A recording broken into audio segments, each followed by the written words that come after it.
सभी को कीर्तन श्रवण कराएंगे। कीर्तन डिस्प्ले करें। ठीक है प्रभु जी। एक मिनट माता जी ओ, बोलेंगे। हाँ जी, हाँ जी, शुरू करें।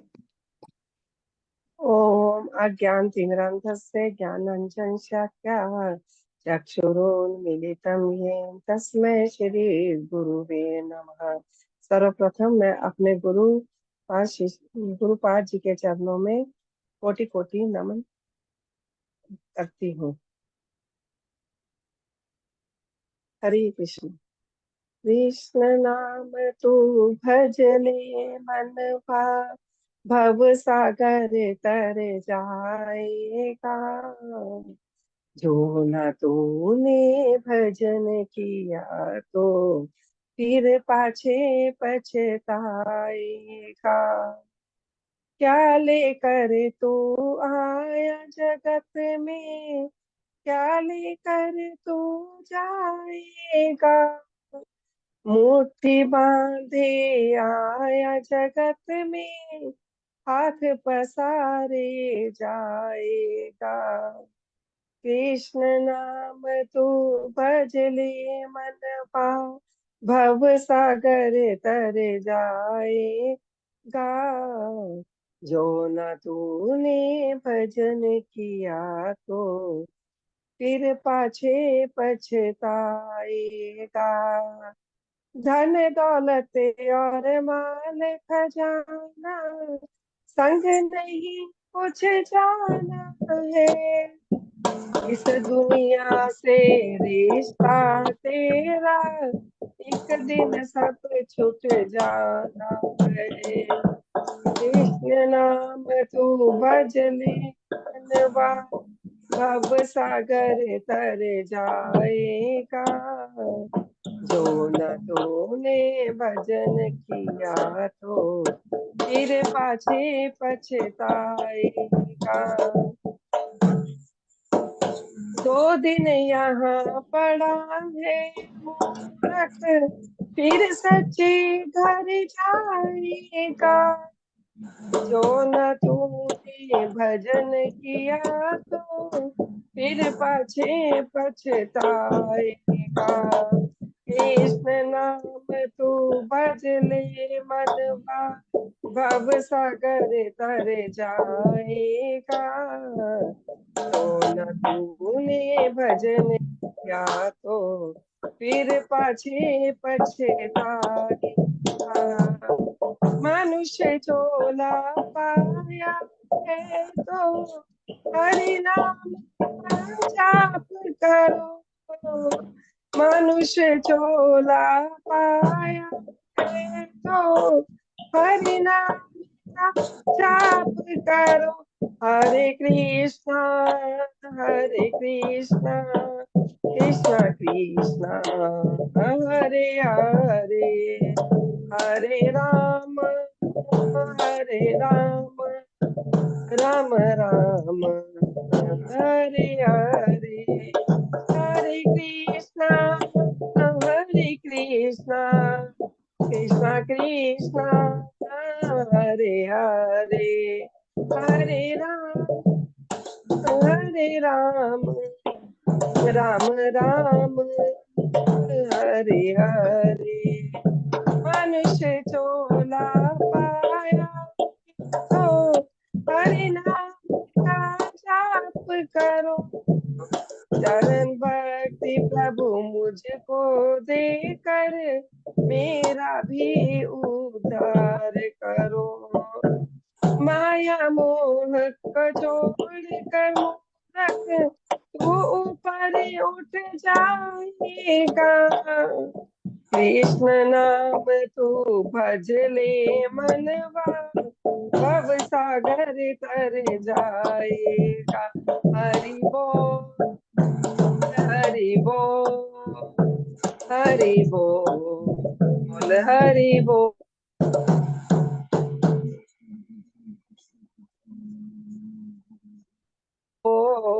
हरि बोल हरि बोल हरि बोल हरि बोल। निताई गौर हरि बोल हरि बोल हरि बोल हरि बोल। गौर परमानंदे हरि हरि बोल। हरे कृष्णा। हरे कृष्णा। आप बहुत ही सुंदर रूप से माता जी ने कीर्तन किया। माता जी, आप बहुत अच्छा कीर्तन करते हो। मैं आप अब आगे आपको और भी कीर्तन हम करेंगे करने को, तो अच्छे से माता जी ने किया और क्लास में भी रेगुलर रहते हैं। और अच्छा लगता है, बहुत भक्तों को देख के उत्साह आता है।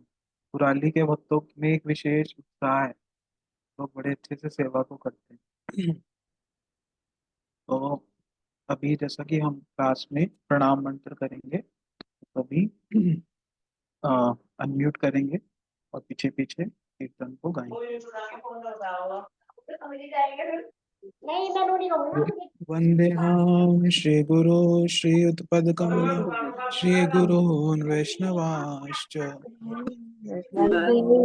श्री गुरु श्री गुरु श्री युतपद कमलम श्री गुरून् वैष्णवांश्च श्रीरूपं साग्रजातं सहगण रघुनाथान्वितं तं सजीवं श्रीरूपं रूपम साग्रजातं सागर सहगण जातम सगण रघुनाथान्वितं तं रघुनाथान्वितम तम सजीवम् सजीवम साद्वैतं सावधूतं परिजनसहितं कृष्ण चैतन्य देवं अद्वैतम सावधूतम जन परिजनम सहितं कृष्ण सहितम कृष्ण चैतन्य देवम् चैतन्य देवम श्री राधा कृष्ण पादान सहगण ललिता श्री विशाखान्वितांश्च श्री राधा राधा कृष्ण पादान् कृष्ण सहगण पदां ललिता श्री सहगण विशाखान्वितांश्च विशाखान्वितांश्च संकर्षण कारंतोषायी गर्भोदशायी च पयोदशायी संकर्षण कृष्ण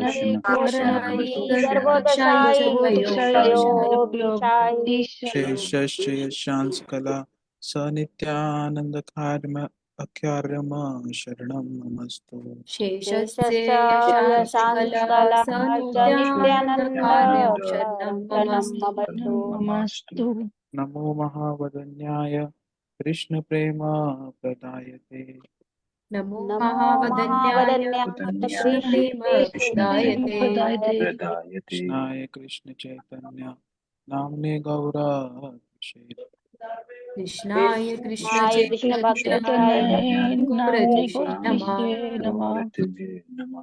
वृंदाय तुलसी देव्याय प्रियाय केशवस्य च वृन्दाय वृंदाय तुलसीदेवाय तुलसीदेवाय प्रियाय केशवस्य च कृष्ण भक्ति प्रदे देवी सत्यवते नमो नमः कृष्ण कृष्ण भक्ति भक्ति दे प्रदे देव सत्यवते नमो नमः। श्री कृष्ण चैतन्य प्रभु नित्यानंद श्री श्री कृष्णा कृष्ण चैतन्य चैतन्य प्रभु प्रभु नित्यानंद नित्यानंद श्री अद्वैत गदाधर शिवसादि गौर भक्त वृंद श्री अद्वैत श्री गदाधर गौर भक्त शिवासादि वृंद गौर भक्त वृंद। हरे कृष्णा कृष्ण कृष्ण हरे हरे हरे हरे हरे कृष्णा कृष्णा कृष्ण कृष्णा कृष्ण हरे कृष्ण हरे। हरे हरे हरे राम राम राम हरे हरे हरे हरे राम राम राम राम राम हरे हरे। ये सभी म्यूट कर लेंगे। तो अभी जैसे हमारी क्लास में हम लोग जो भक्ति सदाचार में बहुत सी चीजों को अब तक हमने सीखा, और विशेष करके अभी हम लोग आरती के विषय में, इस विषय को अभी हम कर रहे हैं, किस प्रकार से जो है आरती इत्यादि की जाती है, हमारे मठों में किस प्रकार से किया जाता है। तो उसमें अभी हमने गुरुवाष्टकम और प्रभुपाद दशकम, ये दो अभी तक हमने किए। तो उसमें सबसे पहले हमने गुरुवाष्टकम किया। तो अभी उसकी रिवीजन हमारी रिद्धि दीदी हैं, वो हमें रिवाइज कराएंगे गुरुवाष्टकम। हरे कृष्ण। हरे कृष्णा प्रभु जी। तो शुरू अभी करें। हमने गुरुअष्टकम सुना था, तो उसमें सबसे पहला श्लोक है संसार दावानल। इस वाले श्लोक में, फर्स्ट श्लोक में क्या बता रहे हैं कि जो संसार है उसको किससे कंपेयर करा गया है? दावानल से। जिस तरह जंगल में भीषण आग लग जाती है, तो संसार को भी उससे कंपेयर किया गया है कि वहां पे भी तीन तापों से जूझ रहे हैं यहाँ पे। और जिस तरह जंगल के दावानल को सिर्फ और सिर्फ जब बहुत भीषण वर्षा होती है उससे ही बुझाया जा सकता है, तो इस संसार रूपी दावानल से बचने का सिर्फ एकमात्र उपाय है, जो कि है गुरु जी की कृपा, करुणा। तो अगर गुरु जी की कृपा वर्षा होगी तभी इस संसार रूपी दावानल से बचा जा सकता है। तो जो ऐसी कृपा करते हैं उन गुरु जी के चरणों में मैं वंदना करता हूँ।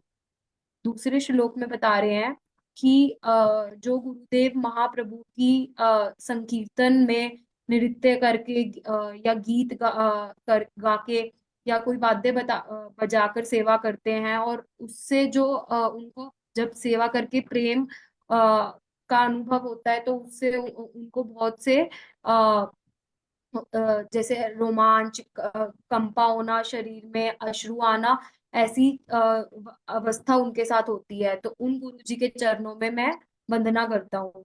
थर्ड श्लोक में हमने सुना था कि राधा कृष्ण जी की सेवा किस प्रकार कर रहे हैं गुरुदेव, नित्य सेवा कर रहे हैं, जैसे कि उनके श्रृंगार करके या मंदिर का मार्जन करके तरह तरह की अलग से आदि सेवाओं में खुद तो सेवा करते ही हैं और भक्तों को भी नियुक्त करते हैं। ऐसे गुरुदेव, इन गुरुदेव के चरण कमलों में मैं वंदना करता हूँ। फिर फोर्थ श्लोक में हमने सुना था कि भगवान कृष्ण को चार प्रकार के उसका भोग लगता है, भोग का। तो होते हैं चार: चव्य, चुष्य, ले और पेट। तो इन चारों का जब भोग लग के जब प्रसाद बनता है तो जब गुरुदेव उसको ग्रहण करते हैं तो वह महाप्रसाद बन जाता है। और वह उन्हीं उस महाप्रसाद का जब वो उचिष्ट बच जाता है तो वो और सब भक्तों में, जब हम भक्तों में वितरित कर देते हैं, तो हम जैसे व्यक्ति जब खाते हैं तो दो चीजें हमें होती हैं। एक तो उस महाप्रसाद को खाने से प्रपंच नाश होता है और प्रेम का दान मिलता है हमें। तो उन गुरुदेव के चरणों में मैं वंदना करता हूँ। फिर अगले श्लोक में हरे हमने कृष्णा। श्रवण किया था। हाँ जी। बहुत फास्ट चल रहे हो, शुरू से शुरू करो, अच्छे से बताओ। पहले श्लोक में हम श्रवण कर रहे हैं कि संसार में क्या है, संसार को दावानल से कंपेयर करा गया है। जिस प्रकार से एक जंगल में आग लग जाती है, भीषण आग, तो वह केवल और केवल कब बुझाई जा सकती है, अगर भीषण वर्षा होएगी। तो उसी प्रकार इस संसार में भी हम तीन ताप से जूझ रहे हैं। और वह तीन ताप की वजह से दावानल से कंपेयर करा गया है संसार को। और हम कब बच सकते हैं उससे, केवल और केवल कृपा वर्षा, कृपा अगर गुरुदेव है, तो हरे जो कृष्णा। इस कृपा की वर्षा आवाज अटक रही है। करके हमें संसार रूपी दावानल से दीदी दीदी। बचाते हैं, उन गुरुदेव के चरण कमलों में वंदना कर। हरे कृष्णा रिद्धि दीदी, आपकी आवाज अटक रही है। अब ठीक है प्रभु। हरे कृष्णा। वीडियो भी नहीं दिख रहा ठीक से। हरे कृष्णा। बोलो, बोलो आगे। अभी अभी बोलो।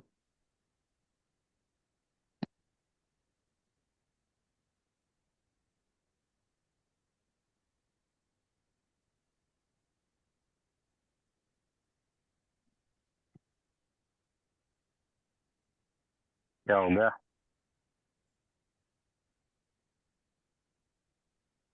रिद्धि दीदी।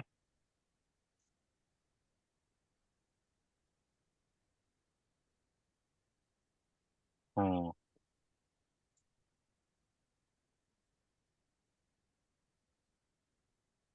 मनस्वी दीदी, सेकंड श्लोक की व्याख्या करो।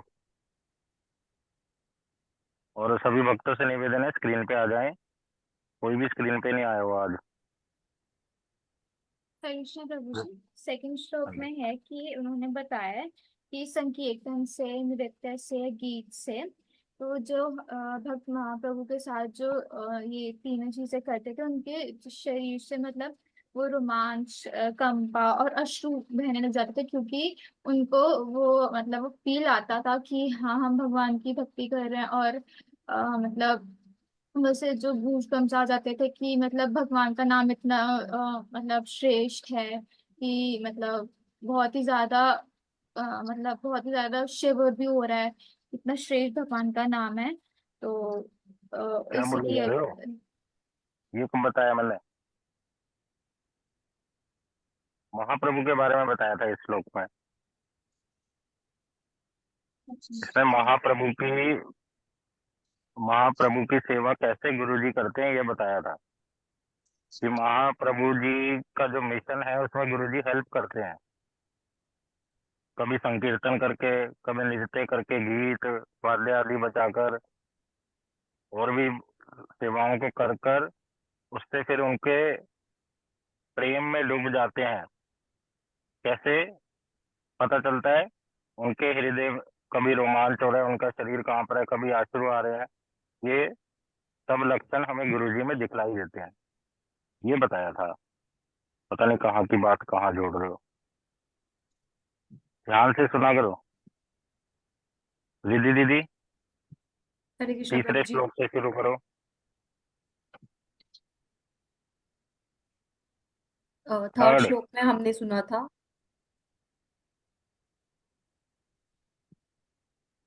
हाँ। थर्ड श्लोक में हमने सुना था कि जो गुरुदेव राधा कृष्ण जी की नित्य सेवा करते हैं, उनके विग्रह की कैसे सेवा करते हैं, जैसे श्रृंगार आदि करके उनका, या जो मंदिर है उसका मार्जन करके खुद भी सेवा करते हैं, इस प्रकार की, और भक्तों को भी उस सेवा में नियुक्त करते हैं।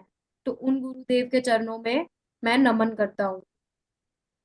फिर फोर्थ श्लोक में हमने सुना था जो भगवान कृष्ण है उनको जब भोग लगाया जाता है तो 4 प्रकार की वस्तुओं का भोग लगाया जाता है खाने की, जो कि है चव्वे, चुष्य, ले और पेय। कि पेय हो गया पीने की क्या वस्तु, बोला? 4 प्रकार की? खाने की वस्तु का जब भोग लगता है ठाकुर जी को तो वो ये 4 प्रकार की हैं। 4 रस वाली? केवल 4 प्रकार की थोड़ी होती हैं चीजें। ठीक है। 4 रसों वाली, ये बताया था। चार चार प्रकार के रस होते हैं। 4 प्रकार के रसों की जो भोग लगता है ठाकुर जी को, चव्य, चुष्य, लेह और पेय। चरवाहे। चरवय, चुष्य, लेह और पेय। तो बताओ इसका मतलब। चव्य जो चबाए जाते हैं, चरवाहे। चुष्य चरवय जो चबाए जाते हैं, चुष्य जो चूस कर खाए जाते हैं, ले मतलब जैसे चटनी हो गई जो जिनको चाटा जाता है, और पेय पीने वाली वस्तुएं, तो पीने वाला रस। तो इन 4 को जब कृष्ण भगवान भोग लगाते हैं तो वह प्रसाद बन जाता है। और जब इसी को प्रसाद को गुरुदेव ग्रहण करते हैं तो वह महाप्रसाद कहलाता है। और और फिर गुरुदेव जब इसी महाप्रसाद का वितरण और सब में कर देते हैं तो हम सब को 2 प्रकार का लाभ होता है उस महाप्रसाद को ग्रहण करने से। एक तो हमारा जो प्रपंच नाश है वो होएगा, और दूसरा प्रेम का दान मिलेगा।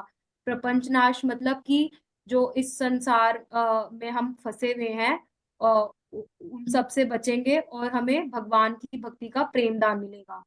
तो उन गुरुदेव के चरणों में जो इस महाप्रसाद को प्रदान करते हैं मैं नमन करता हूँ, वंदना करता हूँ। फिर आगे आया था 5th श्लोक। 5th श्लोक में हमने सुना था कि गुरुदेव जो राधा माधव जी के अनंत माधुर्य में नाम हो गया, उनकी रूप, उनकी गुण लीलाएं सुनाकर सबको लोभ देते हैं, और भगवान और राधा माधव की तरफ उनके प्रेम का आस्वादन करवाते हैं। उन गुरुदेव के चरण कमलों में मैं वंदना करता हूँ।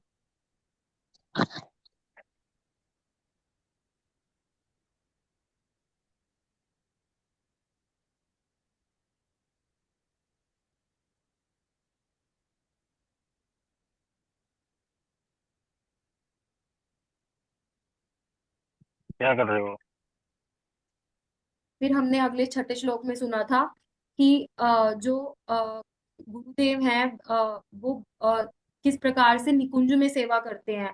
निकुंज में बहुत सी सखियां और मंजरियां जो है रति क्रीड़ाएं करती हैं। भगवान कृष्ण और राधा जी को अ, अ, जब उनकी सेवा करते हैं उनको रति क्रिया क्रीड़ा कहा जाता है। तो बहुत सी युक्तियों से कि उनको किस तरह से मिलन करवाना है, उनको कैसे आज कृष्ण भगवान को मिलने नहीं देना है, ऐसी बहुत सी रति क्रीड़ाएं करती हैं। तो गुरुदेव भी उन में से एक मंजरी हैं और वह इन सारी रति क्रीड़ाओं में क्या है, निपुण है। वो हर चीज को अच्छे से जानते हैं, कैसे सेवा करनी है भगवान कृष्ण और राधा जी की लीलाओं में। तो उन गुरुदेव जी के चरणों में मैं वंदना करता हूँ। ये इससे जब वो अगले लीला पूरा नहीं किया तुमने, इसमें जब गुरुजी उसमें निपुण है, इसी कारण से वो राधा और कृष्ण के बड़े प्रिय हैं, तो उन प्रिय गुरुदेव की मैं वंदना करता हूँ। यहाँ पर ये बात है। उससे अगले श्लोक में हमने श्रवण किया था कि जितने भी हम शास्त्र देखते हैं, निखिल शास्त्र हैं, उन सब में क्या बताया गया है, गुरुदेव को साक्षात किससे अभिन्न माना गया, किससे नॉन डिफरेंट माना गया है, भगवान से। तो वही गुरुदेव और उन्हीं गुरुदेव को साधु जन भी उसी प्रकार से उनकी चिंता करते हैं। तो उन गुरु और वही गुरुदेव जो भगवान के एकांत प्रिय हैं, क्यों, और वही जो कि अभिन्न है, उनमें और भगवान कृष्ण में कोई भेद नहीं है, उनका अभिन्न स्वरूप है गुरुदेव। उन गुरुदेव के चरण कमलों क्यों में है? मैं वंदना करता हूँ। गुरु जी को साक्षात हरि क्यों कहते हैं? क्योंकि वह उनकी जैसे हमने एग्जाम्पल से सुना था कि अगर आप नितिन प्रभु जी के साथ रहेंगे, उनके साथ जैसे वो खाते हैं पीते हैं, उनके साथ रहते रहते उनके जैसा ही सब कुछ करेंगे, तो आप भी वैसे ही सेम बन जाएंगे उनके जैसा। तो गुरुदेव भी उसी प्रकार से हर समय कृष्ण भगवान की सेवा में रहते हैं, तो हरि की सेवा में रहते हैं, तो वह बिल्कुल उनके जैसे ही बन जाते हैं। उनमें और कृष्ण भगवान में कोई डिफरेंस नहीं रहता है, अभिन्न हो जाते हैं वो, इसलिए उनको साक्षात हरि कहा जाता है। श्याम सुंदर प्रभु बताओ, गुरु जी को साक्षात हरि क्यों बोला गया?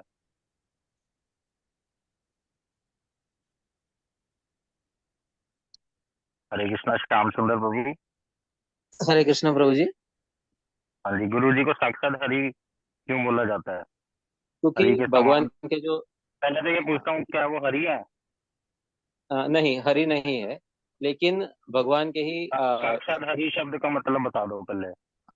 प्रभु जी, साक्षात हरि शब्द का अर्थ ये होता है कि भगवान के जो उपदेश है, जो शास्त्रों से हमें मिलते हैं, गुरु जी भी वो A to Z हमें वो सेम उपदेश हमें देते हैं। इसलिए वो भगवान से एक तरह से अभिन्न है, क्योंकि भगवान भी जो मैसेज देते हैं वही मैसेज हमें गुरु जी देते हैं, और गुरु जी के माध्यम से ही वो मैसेज हमें मिलते हैं। तो गुरु जी की जैसे हम अवज्ञा करें तो वो सीधी भगवान की अवज्ञा हुई, तो मतलब एक तरीके से वो अभिन्न है।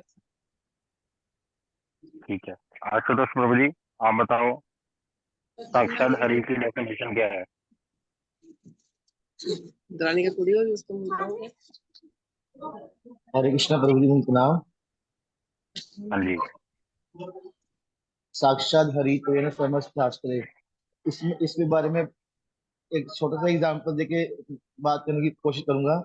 जैसे हम सुनते हैं प्रभु जी, जैसे श्री श्रीमद् भक्ति वेदांत श्रीधर गोस्वामी महाराज जी हैं, उनके एक शिष्य हैं जो बिल्कुल उन्हीं की तरह कथा करते हैं।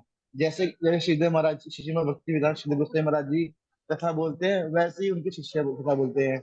जैसे आपने बोला था कि अगर आप किसी के साथ किसी की सेवा करोगे तो आप में भी उनके ही गुण आ जाते हैं। हरि के समान है, हरि नहीं है, हरि के समान उनके गुण आ जाते हैं। इसमें जो साक्षात हरि तो ये मतलब कि जितना आपके साथ उनका तादात्म्य होगा, गुरु जी का शिष्य का अपने गुरु जी के साथ तादात्म्य होगा, तो वो अपने गुरु जी के गुण उसमें आ जाते हैं। तो ऐसे ही जो हमारे गुरु वर्ग हैं, वो कहाँ से आए हैं? जो हमारी गुरु परंपरा कहाँ से आई है? स्वयं कृष्ण से। स्वयं, क्योंकि कृष्ण कौन है? हमारे आदि गुरु। कृष्ण से जो परंपरा आई है, ब्रह्मा जी, ब्रह्मा जी से नारद जी, फिर नारद जी से मध्वाचार्य, फिर आगे आगे करके महाप्रभु की लाइन में फिर हमारे गुरु जी आए। तो जो जो हमारे गुरु जी को जो शिक्षा मिली है अपने गुरु जी से, वो कौन सी मिली है? जो स्वयं कृष्ण ने ब्रह्मा जी को दी, जो उसमें बिल्कुल भी कोई मिलावट नहीं है, जो हमारी गुरु परंपरा में है उसमें बिल्कुल भी मिलावट नहीं है। और इस कारण हम बोल सकते हैं कि जो हमारे गुरु गुरु है वो कौन है? साक्षात हरि प्रेम समझ शास्त्र। हरे कृष्ण। वैभव प्रभु आप बताओ। हरे कृष्णा प्रभु जी। प्रभु जी यहाँ पे मतलब इसमें ये साफ इस बारे में आपने ये बताया था कि जो गुरुदेव है वो मतलब साक्षात हरि के समान है, मतलब स्वयं जो साक्षात भगवान है उनके एकदम उनके जैसे है वो, मतलब साक्षात भगवान नहीं का उनके जैसा का है, क्योंकि गुरुजी जो भगवान के हमेशा भगवान के निकट रहते हैं और उन्हीं के सभी विचारों का मतलब उनको फॉलो करते हैं, उन्हीं की कथा करते हैं और सब कुछ प्रैक्टिस भी कृष्ण की सेवा में ही करते हैं। तो इसलिए वो एकदम उनके जैसे हो जाते हैं। तो दोनों एकदम उनके समान है वो गुरुदेव। परफेक्ट आंसर दिया इन्होंने। और भी भक्तों ने आंसर दिया, लेकिन साथ में इधर उधर की बातें जोड़ दी। इन्होंने टू द पॉइंट आंसर दिया, बहुत अच्छा आंसर दिया।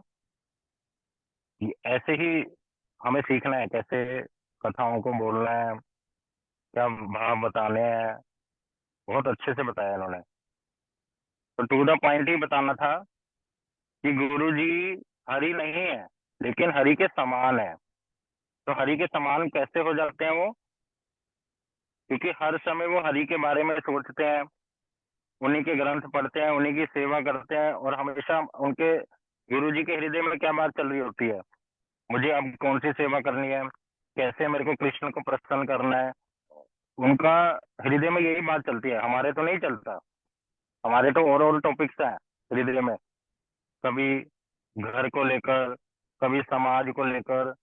तो कभी कभी हम मंदिर को या मठ को प्रायोरिटी दे देते हैं कि हाँ मेरे को क्या करना है। लेकिन गुरु जी, सदगुरु किसको कहेंगे? जो 24 घंटे में से 24 घंटा केवल हरि के लिए ही सोचता है, कृष्ण के लिए ही, तो उसको साक्षात हरि बोलते हैं। जो आंसर वैभव प्रभु ने बिल्कुल सही बोला। इसी प्रकार से साक्षात हरि का अर्थ है। नेक्स्ट श्लोक की व्याख्या करो रिधि दीदी। नेक्स्ट श्लोक में हमने सुना कि जिस प्रकार गुरुजी जो जिसमें गुरुजी की प्रसन्नता होती है उसी में भगवान की प्रसन्नता है। और अगर हमने गुरुजी को अप्रसन्न कर दिया तो मतलब भगवान को भी अप्रसन्न कर दिया अ, तो उससे भगवान भी ऐसा अप्रसन्न क्यों हो है? जाते हैं। और जिसने गुरुजी के ऐसा क्यों चरणों है? में अवज्ञा कर दी। ऐसा क्यों है? गुरु जी को प्रसन्न करने से भगवान प्रसन्न होंगे, गुरु जी अप्रसन्न होंगे तो भगवान अप्रसन्न हो जाएंगे। ऐसा क्यों है ये? क्योंकि गुरुजी जो है वो भगवान की सेवा कर रहे हैं और वह जानते हैं कि भगवान कृष्ण को क्या चाहिए, किस चीज से वह प्रसन्न होते हैं, तो वह केवल वही करते हैं। तो अब यदि हमने गुरुजी को अप्रसन्न कर रहे हैं तो हम नहीं, गुरुजी के चरणों। ये आंसर नहीं है। सोहनलाल प्रभु आप बताओ,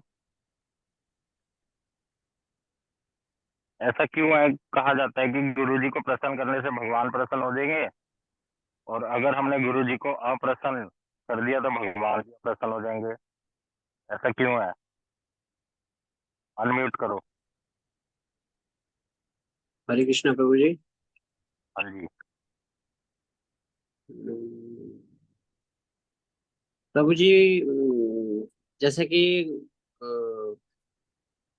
ये गुरु जी भगवान के निकट ही रहते हैं, तो जो मतलब कि वो अच्छे से जानते हैं कि भगवान की सेवा कैसे की जाती है, तो इसलिए हम गुरु जी को अगर प्रसन्न करेंगे तो भगवान भी प्रसन्न होंगे।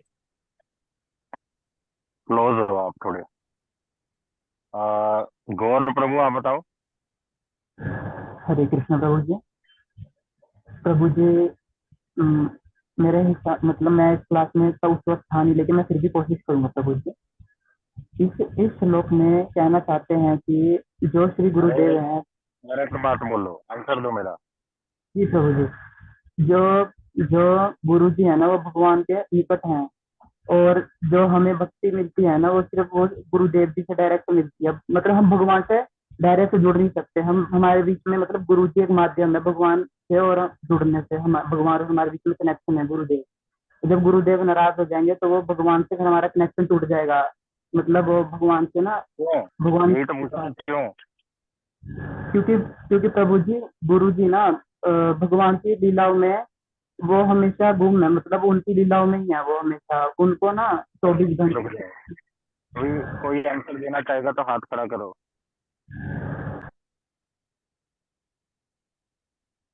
पूर्णमासी माता जी।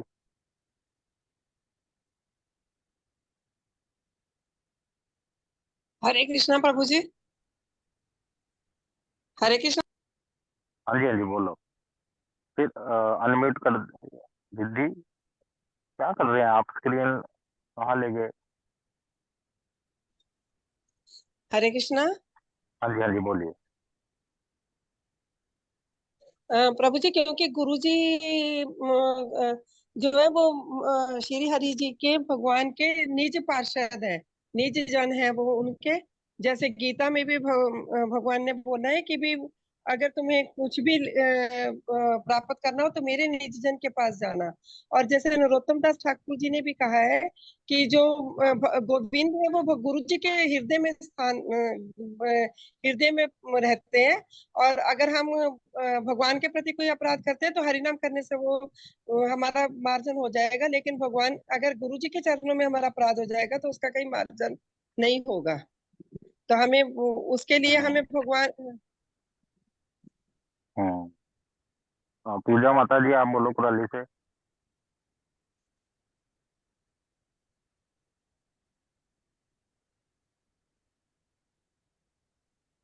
दीदी, म्यूट म्यूट अनम्यूट का ध्यान रखिए।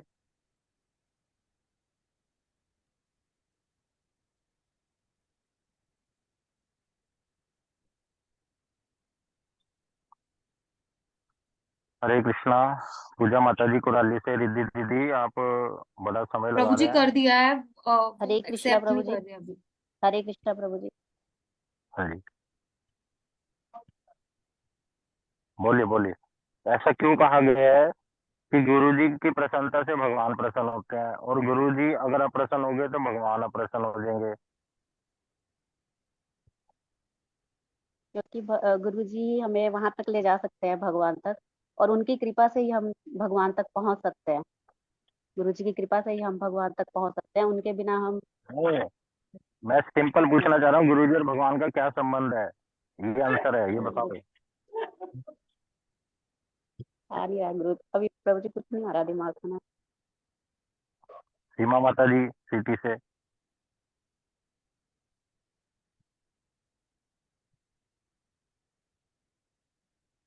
हरे कृष्णा। सीमा माता जी को आवाज, वो इधर उधर होंगे, और कौन बताएगा? रागलेखा माता।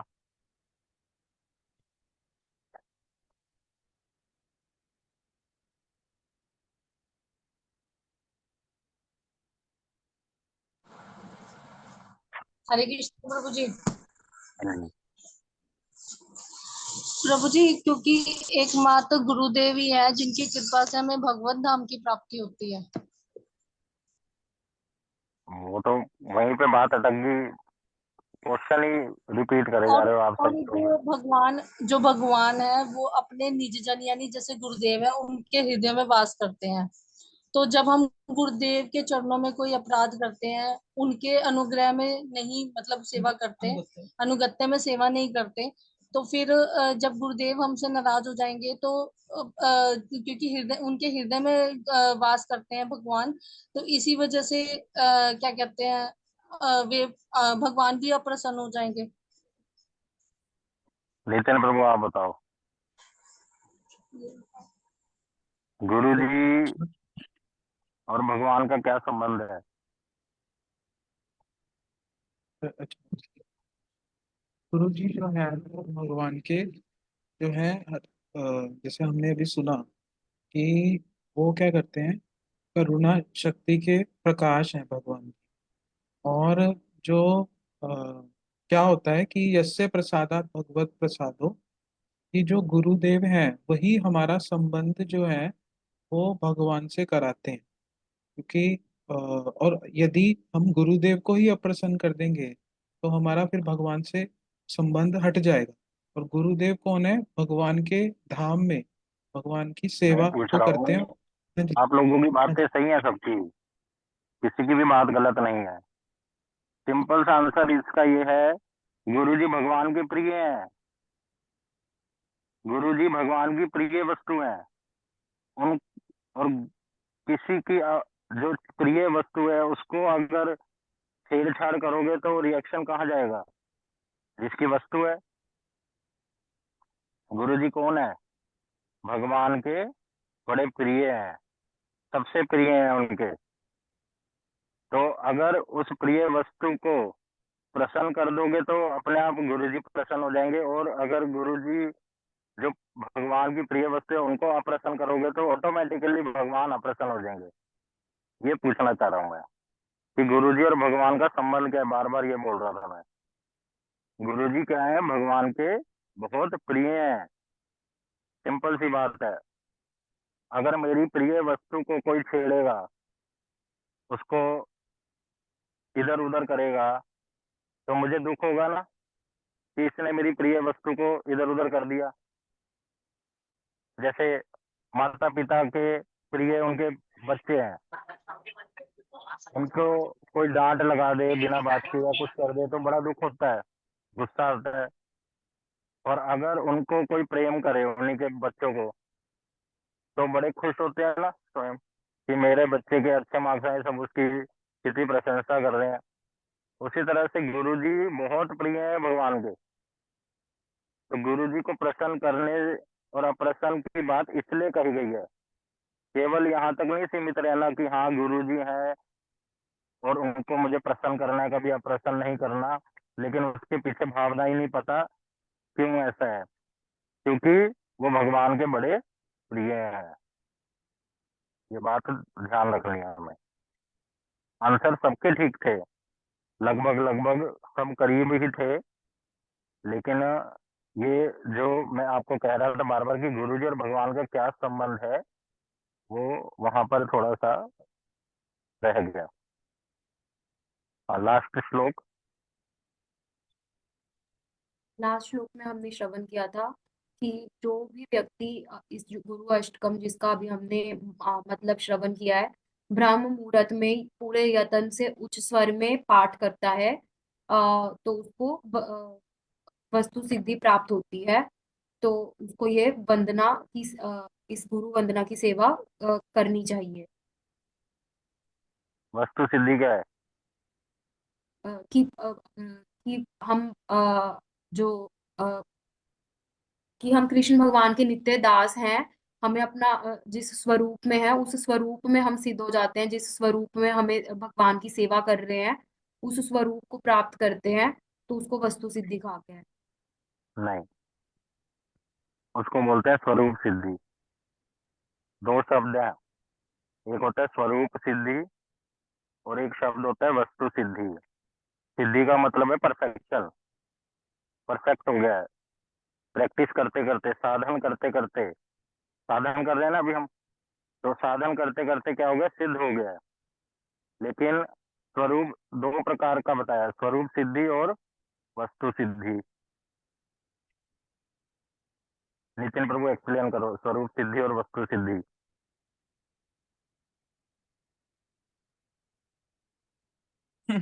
स्वरूप सिद्धि का स्वरूप सिद्धि का अर्थ है कि हमारा जो नित्य स्वरूप है वो प्रकाशित होता है। और वस्तु सिद्धि का अर्थ है जो हमारी मतलब उसकी वर्ड क्या बोलेंगे उसको, कि मतलब जो हमारी सेवा है उस स्वरूप से रिलेटेड वो पूरी मतलब एक्सप्लोर हो जाती है। जो थोड़ा ये एक्सप्लेन करना आ नहीं रहा मुझे कैसे, नहीं गड़बड़ है। मतलब परफेक्शन। रागलेखा माता बताओ। नहीं गड़बड़ है अभी। रागलेखा माता। प्रभु जी आपने बताया था कि वस्तु सिद्धि होता है इस शरीर में ना रहकर राधा कृष्ण की लीला में प्रवेश कर जाना। हाँ, बिल्कुल सही है। स्वरूप सिद्धि का मतलब होता है, दो तरह की सिद्धि बताई। पहले होगी स्वरूप सिद्धि, भजन करते करते जब प्रेम की अवस्था तक पहुंच जाएंगे तो हमें भगवान का दर्शन प्राप्त होगा। और मेरा जो स्वरूप है, स्वरूप मेरा रूप, वो प्रकाशित हो जाएगा और मुझे पता चल जाएगा मेरी सेवा क्या है। ये स्वरूप के साथ ही जुड़ा होता है, जो नितिन प्रभु आप अलग से बता रहे थे। और वस्तु सिद्धि क्या है? जहां पर भगवान इस समय लीला कर रहे हैं, कहीं तो लीला कर रहे होंगे, तो वहां पर मेरे को उनकी लीला में सहयोग करने का आ, मौका मिलेगा।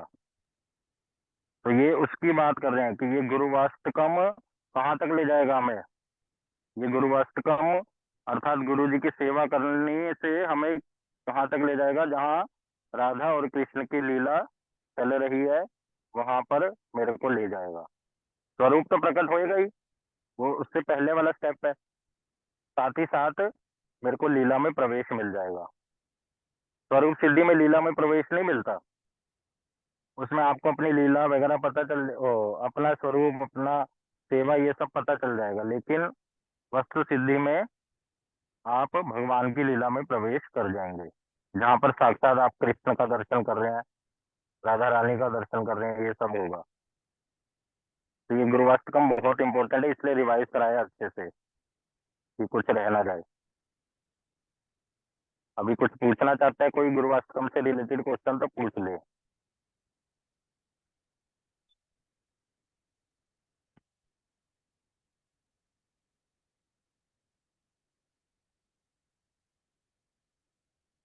हाँ, ठीक है, हम आगे बढ़ते हैं कि प्रभुपाद अष्टकम का व्याख्या करते हैं। तो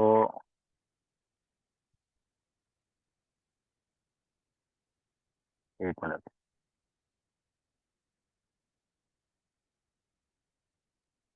हम्म तो हमने सुना था ये प्रभुपाद अष्टकम उन्हीं के एक शिष्य हुए जिनका नाम शिला भक्ति रक्षक श्रीधर गोस्वामी महाराज जी ने लिखा प्रभुपाद जी की महिमा में। तो उन्होंने बड़ा इम्पोर्टेंट ये लिखा है जिसको हमारे मठों में गाया जाता है। तो पहले श्लोक पिछली बार भक्त कह रहे थे कुछ तेज हो गया है, तो अब आज हम थोड़ा धीरे धीरे श्रवण करेंगे। तो क्या महिमा गा रहे हैं उसको सुनते हैं पहले श्लोक से ही। तो जनार्बुद राधित पाद युगम, इस शब्द का अर्थ है जितने भी सज्जन लोग हैं, कितने सज्जन लोग? कोटि कोटि, 100 करोड़। वो वो सज्जन लोग क्या करते हैं? प्रभुपाद जी के चरणों की आराधना करते हैं। फॉर एग्जाम्पल, एक समय सुभाष चंद्र बोस प्रभुपाद जी के निकट आए थे और उनको बहुत सारी बातें हुई बीच में। तब उन्होंने कहा आपके पास इतने सारे यूथ है, ब्रह्मचारी है, आप प्रभुपाद जी सारे लोगों को मुझे दे दो, मैं देश की आजादी के लिए इनको यूज करूंगा। तब प्रभुपाद जी ने हंस के बताया कि भगवत गीता का श्लोक बोला कि मरते समय जिस चीज का स्मरण करते हैं ना, नेक्स्ट बर्थ जब हमारा होगा, नेक्स्ट जन्म, वही योनि प्राप्त होती है। ये वाला श्लोक सुभाष चंद्र बोस को पता था क्योंकि गीता पढ़ रखी थी। आज के समय की तरह नहीं, पहले सब लोग शास्त्रों को पढ़े हुए होते थे। तब प्रभुपाद जी ने उनको समझाया कि हे सुभाष चंद्र जी, आज आप भारत में जन्म लिया है तो भारत की ओर से लड़ रहे हैं। कल को आपका जन्म अगर इंग्लैंड में हो जाए तो आप कहाँ से लड़ोगे? भारत की ओर से? वो कह रहे नहीं, इंग्लैंड की तरफ से। तो उसी प्रकार से प्रभुपाद जी ने समझाने का प्रयास किया कि आप तो केवल इस जगत की लड़ाई देश के लिए कर रहे हो, लेकिन हमारा जो मिशन है वो बहुत बड़ा है। उस मिशन में हम जितने भी जीव हैं जो कृष्ण के दास हैं, उनको इस 14 लोकों से ऊपर ले जाएंगे। केवल इस जगत में ही नहीं रह जाएंगे। तो इस बात को सुनकर जो सुभाष चंद्र बोस है उनके आगे झुक जाते हैं। रविंद्रनाथ टैगोर से भी मिले, वो भी झुक गए। बनारस यूनिवर्सिटी के बहुत बड़े जो प्रिंसिपल मालवीय जी, वो भी प्रभुपाद जी के आगे झुक जाते थे। तो ऐसे बहुत सारे सज्जन लोग वो क्या करते हैं, प्रभुपाद जी की आराधना करते हैं। मैंने बताया ये श्री भक्ति रक्षक श्रीधर गोस्वामी महाराज जी ने श्रील प्रभुपाद जी की जो ये महिमा लिखी है, ये अनुभव के साथ लिखी है, कोई अपने मन से नहीं, जो उनको अनुभव हुआ उनके जीवन में। फिर कह रहे हैं युग धर्म धुरंधर। ये कौन सा युग चल रहा है? कलयुग। और इस कलयुग का धर्म क्या है? भगवान का नाम संकीर्तन करना। तो कह रहे आप इस युग धर्म में क्या है? धुरंधर। धुरंधर मतलब होता है सबसे श्रेष्ठ। उसको आपने नाम संकीर्तन को क्या करा है? स्थापना करी है, उसको जगह जगह फैलाया है, बताया है कि कलयुग का क्या धर्म है। नाम संकीर्तन खुद भी किया और सबको कराया। पात्रवरम। पात्रवरम का मतलब है कि जितने भी वैष्णव है उसमें आप श्रेष्ठ हैं। फिर वरदा भयदायक पूज्य पदम। कह रहे जितने भी साधु या कोई व्यक्ति जो दूसरे जीवों को उनके डर से, भय से मुक्त करते हैं, वो बड़े श्रेष्ठ लोग होंगे, जो किसी का भय दूर कर दे। कह रहे आप उन भय दूर करने वालों की भी मनोकामना को पूर्ण कर देते हैं। ये बात यहाँ पर कह रहे हैं। कह रहे जो लोग दूसरों का भय दूर कर देते हैं, उनको वरदान प्राप्त करते हैं, वर देते हैं, आप ऐसे लोगों को भी वरदान देते हैं, उनकी मन की इच्छा को पूर्ण कर देते हैं। तो आप क्या है? बहुत श्रेष्ठ हैं। इस बात से पहले श्लोक में भावना कही। दूसरे में कह रहे हैं भज नोर्जित सज्जन सपतिम। कह रहे जितने भी सज्जन लोग जो भजन करते हैं, जितने भी हैं, उसमें सबसे श्रेष्ठ अधिपति, मतलब आप उनके राजा हैं। और पतिताधिक कारुणिक एक गतिम। कह रहे जितने भी पतित लोग हैं, मतलब हम जैसे बदजीवों की बात कर रहे हैं, पतित मतलब जो माया में पड़े हुए हैं, उनके प्रति आप अधिक करुणा रखते हैं, बहुत ज्यादा करुणा कृपा करते हैं। और एक गति मतलब एकमात्र आप उनकी गति हैं, मतलब आप उनको रास्ता दिखाते हैं। कौन सा? भगवान की ओर। फिर कह रहे गति वंचित वंचक अचिंत्य पदम। कह रहे वंचक, वंचक शब्द का मतलब होता है जो वंचना करता है, अर्थात कह रहे हैं ठगा जाना। वंचक का मतलब होता है ठगना, ठगने वाला, जो ठगता है। तो आप क्या करते हैं? ऐसे ठगने वालों को भी ठग लेते हैं। यहाँ क्या कहना चाह रहे हैं? जैसे जो लोग केवल भोगों में पड़े रहते हैं या ज्ञान के पीछे भागते हैं, ये सब लोग क्या कर रहे हैं? अपने आप को ठग रहे हैं या दूसरों को ठग रहे हैं।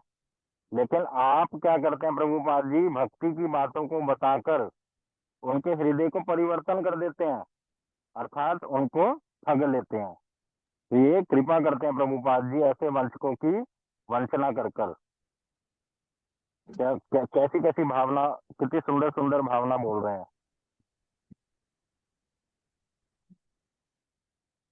थर्ड श्लोक में कह रहे हैं अति कोमल कांचन दीर्घ तनो।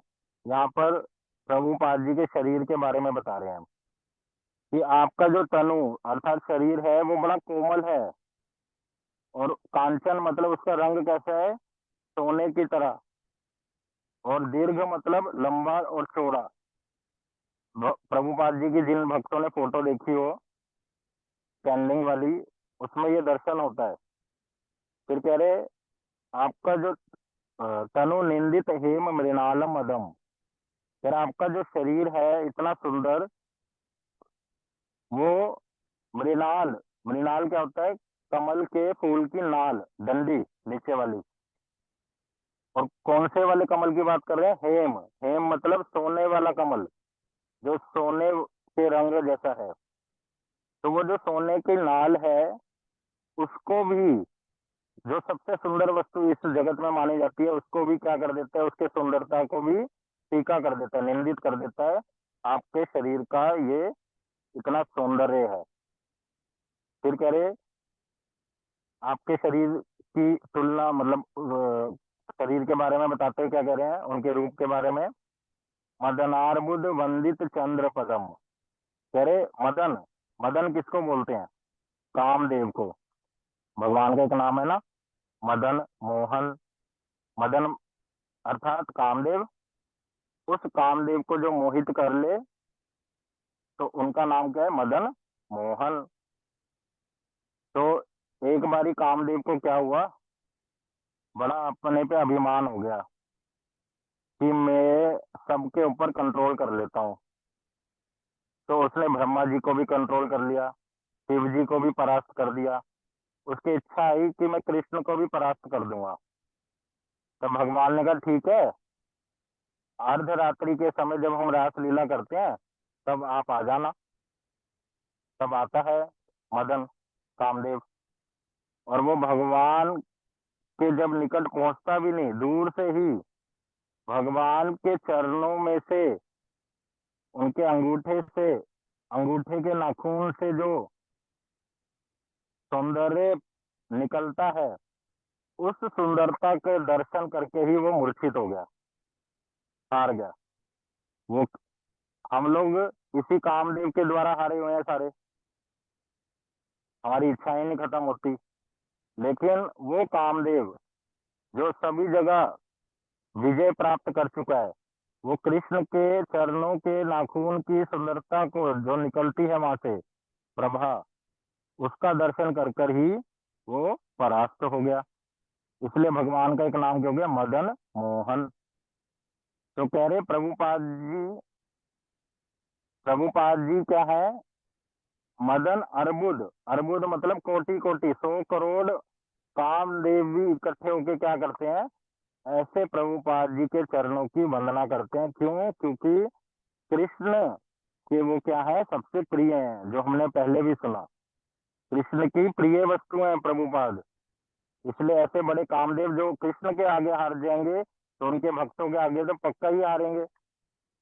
तो प्रभुपाद जी जैसे भक्तों को कामदेव वंदना करते हैं, उनके चरणों की। ये भावना यहाँ पर प्रकट की।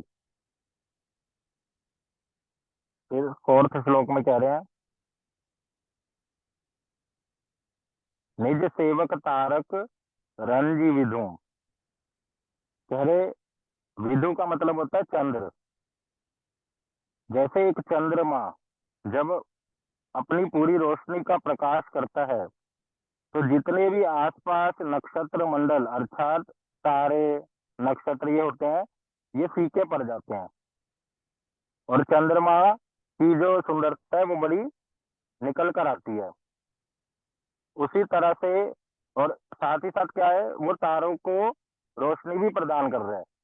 उसी प्रकार से निज सेवक, जो आपके निज सेवक है, आपके प्रियजन है, वो, उनसे आप हमेशा क्या है? घिरे हुए रहते हैं। और आप हमेशा उनकी प्रसन्न करने के लिए उनकी सेवा करते हैं। ये कैसी बात है? गुरु जी शिष्य की सेवा करते हैं, ऐसी कोई बात भी होती है? शिष्य गुरु जी की सेवा करता है, उनको प्रसन्न करता है। अभी हमने गुरुवाष्टकम में सुना था। पर यहाँ पर क्या कह रहे हैं? आप अपनी सेवा मंडली से परिवेष्टित, मतलब घिरे हुए होकर हमेशा क्या करते हैं? अपने, उनके चित्त को प्रफुल्लित करने के लिए सोचते रहते हैं। देखो, हमेशा ये बात ध्यान रखना, हम गुरु जी की सेवा नहीं करते, गुरु जी हमारी सेवा करते हैं। कैसे? हमें भक्ति सिखलाकर, हमें सारी अच्छी अच्छी बातें बताकर, हमारे अनर्थों को दूर कर कर। तो ये गुरु, हमें लगता है हम गुरु जी की सेवा कर रहे हैं, लेकिन असली बात क्या है? गुरु जी हमारी सेवा करते हैं। तो यही भावना यहाँ पर कही है फिर कह रहे विदुताहित हुंकृत सिंह वरम। कह रहे जो भक्ति को नहीं मानते तो आप क्या करते हो, एक सिंह की तरह, शेर की तरह दहाड़ते हुए, अर्थात शेर की तरह दहाड़ने का मतलब क्या है, अपनी कथाओं को बड़े अच्छे से सुनाते हैं और जो कर्मी लोग हैं, ज्ञानी लोग हैं, उनके वाक्यों को परास्त कर देते हैं, उनकी जो बातें हैं उसको नीचा दिखा देते हैं, भक्ति को ऊपर दिखाकर आप क्या करते हैं, एक शेर की तरह, जैसे शेर दहाड़ता है तो सारे पशु डरते हैं उससे, उसी तरह से कर्मी लोग, ज्ञानी लोग आपसे भयभीत हो जाते हैं। फिर कह रहे ये तो आपका रूप हो गया, फिर साथ ही साथ वरण वरण आगत वाली संद पदम। कह रहे जो आगत, आगत मतलब जो आपके चरणों में आ गए हैं, बालिश का मतलब होता है नए नए लोग, जो अभी बच्चे हैं, अभी ज्यादा सीखा नहीं भक्ति के बारे में, जिन्होंने आपको वरण कर लिया, आपको शरणागत हो गया है, ऐसे भक्त जनों को आप अपना चरणों का आश्रय प्रदान करते हैं और उन पर कृपा करते हैं। ये बात यहाँ पर कह रहे हैं। फिर 5th श्लोक में क्या कह रहे हैं, विपुलीकृत वैभव गौर भुवम। गौर भुवम का मतलब होता है महाप्रभु का जो स्थान है, जन्म स्थान। क्या है महाप्रभु का जन्म स्थान? नवदीप धाम मायापुर।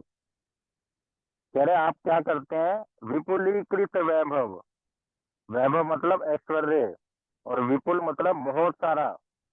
आप क्या करते हैं, अपने कथाओं के माध्यम से या धाम में परिक्रमा करवाकर सबको क्या बताते हैं कि महाप्रभु के धाम का कितना ऐश्वर्य है, कितनी महिमा है। भुवनेशु विकीर्तित गौरदेयम, और इस जगत में जितने भी लोग रहते हैं उनको आप महाप्रभु की दया के बारे में कीर्तन करते हैं। विकीर्तित, विकीर्तित मतलब विशेष रूप से कीर्तन करते हैं, उन सबको बार बार बताते हैं कि महाप्रभु का जो धाम है, महाप्रभु के जो परिकर है, महाप्रभु जो स्वयं है, ये बड़े कृपालु हैं। क्यों? क्योंकि ये लोग उसका विचार नहीं करते, किसका, हमारे, हाँ, अपराध का विचार नहीं करते। तो ऐसे महाप्रभु की जो महिमा को बताते हैं। दयनीय गणार्पित गौर पदम। कह रहे जो दयनीय गण है, दयनीय लोग मतलब जिनकी बड़ी दयनीय अवस्था है, बड़ी नीच वाली, उनको आप क्या करते हैं, महाप्रभु की लीलाओं को सुना सुनाकर, मतलब हमारी बात कर रहे हैं, दयनीय, हम बद्ध जीव हैं, कह रहे उनको महाप्रभु के चरणों तक आप ले जाते हैं। तो ये कोई छोटा टास्क है क्या? प्रभुपाद जी महाप्रभु के चरणों तक हमें लेके जा रहे हैं, कोई छोटी मोटी बात नहीं है। फिर 6th श्लोक में कह रहे हैं, तीर गौर जनाश्रय विश्व गुरु। कह रहे जितने भी गौर जन मतलब महाप्रभु के जो परिकर हैं, उनके आप आश्रित हैं, और आप जितने भी आपके जो आश्रित हैं, मतलब प्रभुपाद जी को भी तो आश्रित है ना, जो उनके भक्त लोग हैं, तो आप क्या करते हैं, उन सबको महाप्रभु के चरणों में आश्रित करते हैं। इसलिए आप क्या कहलाते हैं, जगत गुरु। विश्व गुरु मतलब जगत गुरु, इसलिए प्रभुपाद जी के नाम के आगे लगता है जगत गुरु। जैसे नारद मुनि जी को जगत गुरु बोलते हैं ना, क्योंकि नारद जी ने क्या करा, चाहे कोई कर्मी हो, चाहे ज्ञानी हो, चाहे बद्ध जीव हो, चाहे भक्त हो, सबको क्या शिक्षा देते थे, भक्ति की, कृष्ण की भक्ति की। उसी तरह से आप क्या करते हैं, महाप्रभु की भक्ति का उपदेश सबको देते हैं, इसलिए आप क्या है, जगत गुरु। फिर कह रहे गुरु गौर किशोरक दास्य परम। आपके जो गुरु जी हैं उनका नाम क्या, गौर किशोर दास बाबा जी महाराज। आप उनके क्या है, दास हैं। और परम आदरित भक्ति विनोद पदम। कह रहे आप भक्ति विनोद ठाकुर जी के क्या है, पुत्र है, इसलिए आप क्या है, आप परम आदरणीय पूर्वक हैं। क्यों? क्योंकि भक्ति विनोद ठाकुर जी बहुत बड़े भक्त हैं। तो इस प्रकार से यहाँ पर कह रहे हैं।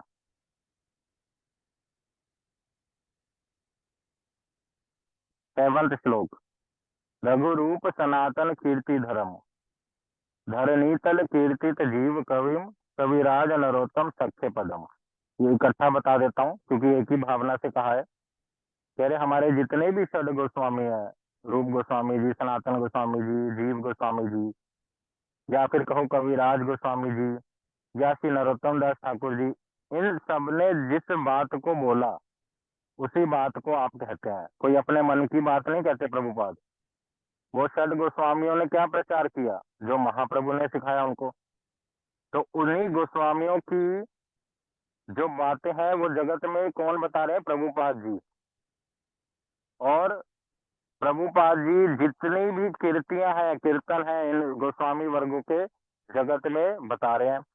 फिर कह रहे हैं आपका नरोत्तम ठाकुर जी के साथ सख्य पद है, मतलब एक सख्य भाव है। क्यों?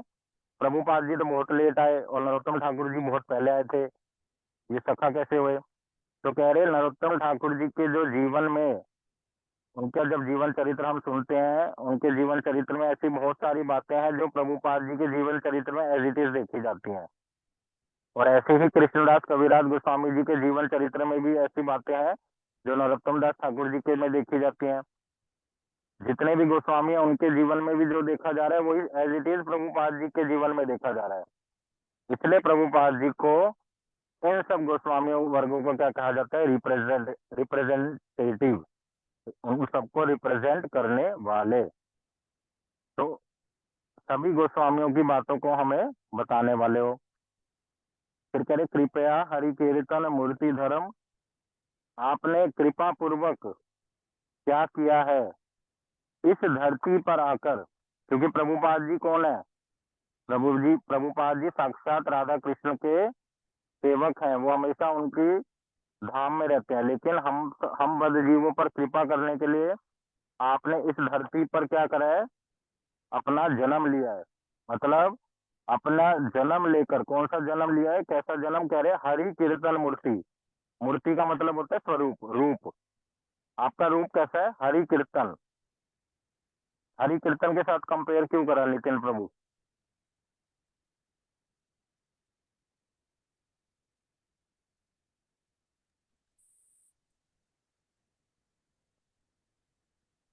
हरि कीर्तन क्योंकि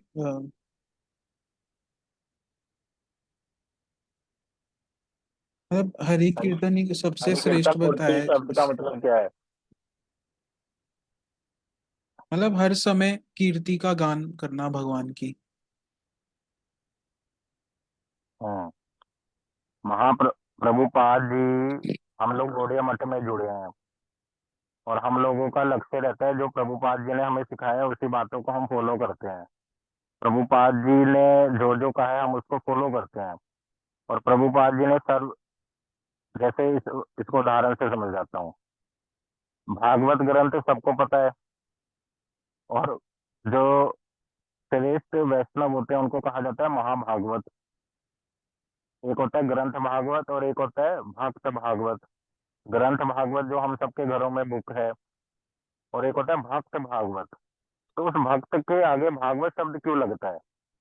कह रहे उस भक्त ने क्या किया है, उस भागवत जी में जो सारी बातें बताई हैं वो अपने जीवन में फॉलो करता है, तो इसलिए वो क्या हो गया? भागवत की तरह। इसी तरह से प्रभुपाद जी हर समय नाम संकीर्तन की ही महिमा बता रहे हैं, हरे कृष्ण महामंत्र की महिमा बता रहे हैं। इसलिए आपका रूप कैसा है? हरि कीर्तन का रूप है। हर समय हरि कथा करते थे प्रभुपाद जी, कभी भी हमारी तरह रेस्ट नहीं करते थे कि अभी सो जाएं। प्रभुपाद जी सोने के समय भी कभी बच्चों को हरि कथा सुना रहे हैं, कभी किसी को, कभी किसी को। इसलिए आपका कौन सा स्वरूप है? हरि कीर्तन का स्वरूप है। फिर कह रहे धरनी भर हारक गौर जन्म, आपने इस धरती पर जितने भी पाप करने वाले भार, मतलब हम जैसे लोगों की बात कर रहे हैं जो पाप में फंसे रहते हैं, उस भार को दूर करने के लिए आपने, कह रहे हैं जो धरनी के पाप भार को दूर करने वाले गौर पार्षद हैं। प्रभुपाद जी को गौर पार्षद कहा यहाँ पर। महाप्रभु के आपके हैं परिकर हैं, और महाप्रभु के परिकरों में ये विशेष बात देखी गई कि उन्होंने हम जैसे बद्ध जीवों, जितने भी बद्ध जीव हैं फंसे हुए माया में, उनके पापों को दूर किया। कैसे? महामंत्र की शिक्षा प्रदान कर कर। लास्ट में कह रहे हैं जनकाधिक वत्सल स्निग्ध पदम। कह रहे आप जितने भी यहाँ पर जीव रहते हैं उनके प्रति कैसी भावना रहती है आपके हृदय में? वात्सल्य की भावना। एक पिता की तरह आप उनसे प्रेम करते हो, इसलिए उनको क्या सिखाते हो? जो महाप्रभु ने सिखाया। और फिर उन पर शासन भी करते हो बीच बीच में। क्यों करते हो? क्योंकि आप पिता हैं उनके। तो प्रभुपाद जी हम सबसे प्रेम करते हैं, वो हमारे प्रति वात्सल्य भाव रखते हैं, हमारे पिता की समान है। इसी कारण से प्रभुपाद जी को ये बात यहाँ पर कही। 2-3 श्लोक रह गए, उसको सुन के खत्म करते हैं आज।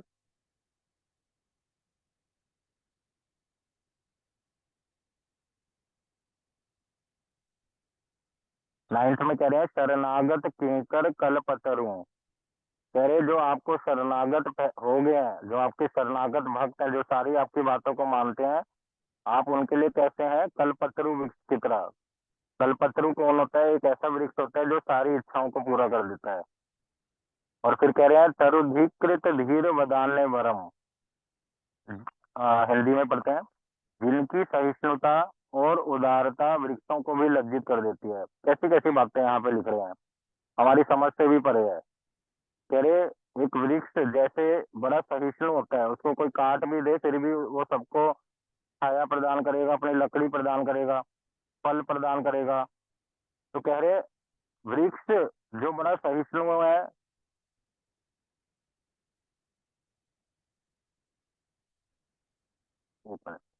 जो वृक्ष बड़ा सहिष्णु है और उदार है, उसको भी आप क्या कर देते हैं? जब कोई आपके चरित्र को सुनता है, आपकी कथाओं को सुनेगा ना, जब हम प्रभुपाद जी के विषय में सुनेंगे तो पता चलेगा कि प्रभुपाद जी वृक्ष से भी ज्यादा क्या है?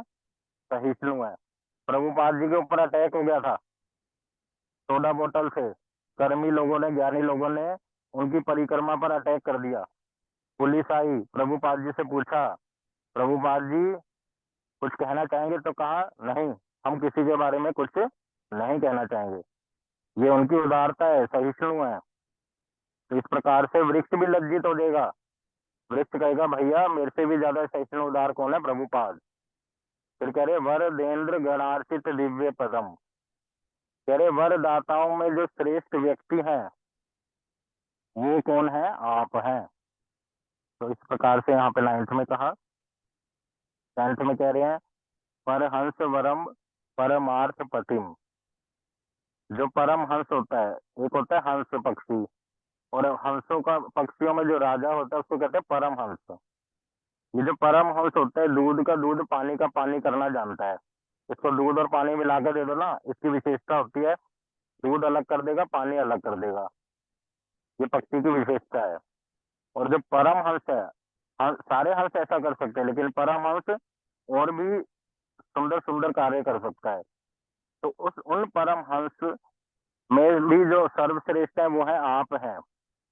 और फिर कह रहे हैं परमार्थ पतिम। इस परमार्थ राज्य के आप राजा हैं। और पतितोद्धरने, जितने भी पतित लोग हैं उनका उद्धार करने वाले आप हैं। क्यों? क्योंकि आपने सन्यास ले लिया। आपने यति, यति का मतलब होता है सन्यासी। प्रभुपाद जी कौन है? सन्यास ले लिया था ना प्रभुपाद जी ने। क्यों लिया था? उनके मन में भावना क्या थी कि मैं जीवों का क्या करूंगा? उद्धार करूंगा, उनको दीक्षा दूंगा, कृष्ण की शिक्षा दूंगा। और फिर कह रहे जितने भी सन्यासी हो सकते हैं आज के समय में या पहले हुए, उसमें आप क्या है? राजगणेश, सबसे बड़े राजा हैं सभी सन्यासियों में। तो आपके चरणों की सेवा करना ही मेरा लक्ष्य है। लास्ट में कह रहे हैं जो बड़ा श्रेष्ठ श्लोक है, कह रहे वृष भानु सुता दैतानुचरम। वृष भानु महाराज जी कौन है? राधा रानी के पिता का नाम है। और सुता मतलब उनकी पुत्री। तो वृष भानु सुता का मतलब क्या हो गया? राधा रानी। और दैत का मतलब होता है बहुत प्यारा। अनुचर मतलब उनके शिष्य, उनका राधा रानी के बड़े प्रिय शिष्य कौन है? आप हैं। दैत मतलब बड़े प्रिय। कह रहे आप वृष भानु नंदिनी के परम प्रिय अनुचर हैं। चरण आश्रित रेणु धरस्तम हम। तो श्रीधर गोस्वामी महाराज जी बोल रहे हैं कि मैं अब आपके चरणों का आश्रय लेता हूँ और आपके चरणों की जो धूली है उसको अपने मस्तक पर धारण करता हूँ। क्यों धारण करता हूँ? महद अद्भुत पावन शक्ति पदम। उस धूली को सिर पे धारण करने से क्या होगा? मेरा कल्याण होगा, मेरे में मैं पवित्र होऊंगा, पतित से कहाँ बन जाऊंगा? पावन। और मुझ में शक्ति का संचार होगा, अद्भुत शक्ति का। तो इसलिए हे प्रभुपाद, मैं आपके श्री चरण कमलों की वंदना करता हूँ। इस भावना से सुबह हम लोग प्रभुपाद दशकम गाते हैं। तो ये हमने गुरुवाष्टकम और प्रभुपाद दशकम समझ लिया है, जितना समझ सकते थे समय अनुसार।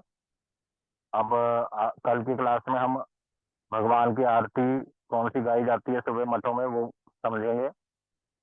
किसी का कुछ क्वेश्चन हो तो पूछ सकते हैं, वैसे तो समय हो चला है, तो जिनके क्वेश्चन है वो आप कल पूछ लेना। लेकिन प्रभु आप कुछ कह दें। हरे कृष्णा। देखो, प्रभुपाद जी कौन है? हमारे गौड़ीय मठ के आधार। ठीक है, तो उनके जो विचारधारा है, उनका जो मिशन है वो बहुत श्रेष्ठ है। तो उनका मिशन श्रेष्ठ है तो उनकी क्वालिटीज भी कैसी होंगी? इस जगत जैसी थोड़ी होंगी, बहुत श्रेष्ठ होंगी ना। फिर भी हमने बहुत ही सरल करके, जितना सरल कर सकते थे उस सरल रूप में इसको श्रवण किया। तो देखो, अगर आपको लगता भी है डाउट, कुछ नहीं समझ आता, हम लोग, ये रिकॉर्ड होता है पूरा लेक्चर। आप आपका कोई पॉइंट रह भी जाता है, आप वहां से फिर से रिवाइज कर सकते हो। फेसबुक पे भी लेक्चर है, तो आप वहां से रिवाइज कर सकते हो। तो उससे एक बार और सुनेंगे तो क्लियर हो जाएगा। तो इससे सरल, बहुत सरल करके आज प्रभु जी ने हम सबको श्रवण कराया, तो बड़ा अच्छा लगा। अभी हम फिर कल इसी प्रकार से 9:30 बजे क्लास को करेंगे। अभी क्लास को रखते हैं, समय भी हो गया। हरे कृष्ण।